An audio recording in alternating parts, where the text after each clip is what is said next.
खमताणे तालुका बागलाण येथे 9 वर्षाच्या निरागस बालिकेवर झालेल्या बलात्कार तसेच अमानवी अत्याचाराच्या संतापजनक व हृदयद्रावक घटनेचा आम्ही तीव्र शब्दात निषेध करतो।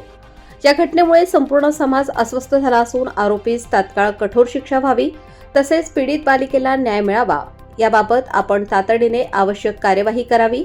यासाठी नाशिक जिल्हाधिकारी कार्यालय येथे नाभिक समाज बहुउद्देशीय संस्था, इंदिरानगर, पाथर्डी परिसर, नाशिक जिल्हा व महानगर सलून असोसिएशन, नाशिक कर्तृत्वांगण सोशल फाउंडेशन, नाशिक जिल्हा जीवासेना, अखिल भारतीय आहिर नाभिक समाज यांच्या वतीने अप्पर जिल्हाधिकारी हेमांगी पाटील यांना निवेदन देण्यात आले।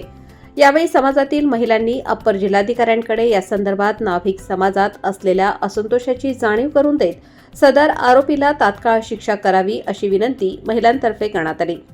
आरोपीस कठोरात कठोर शिक्षा देऊन फाशीची शिक्षा ठोठावण्यात यावी, जेणेकरून अशा प्रकारच्या घृणास्पद गुन्ह्यांना प्रतिबंध होईल। या गुन्ह्याची फौजदारी केस फास्ट ट्रॅक कोर्टात चालवावी, जेणेकरून खटला लांबणार नाही व पीडितेला लवकर न्याय मिळेल।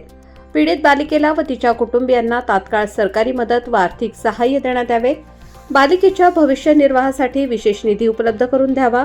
तिच्या शिक्षण, आरोग्य, उपचार तसेच सर्व शासकीय लाभ विनामूल्य उपलब्ध करून द्यावेत।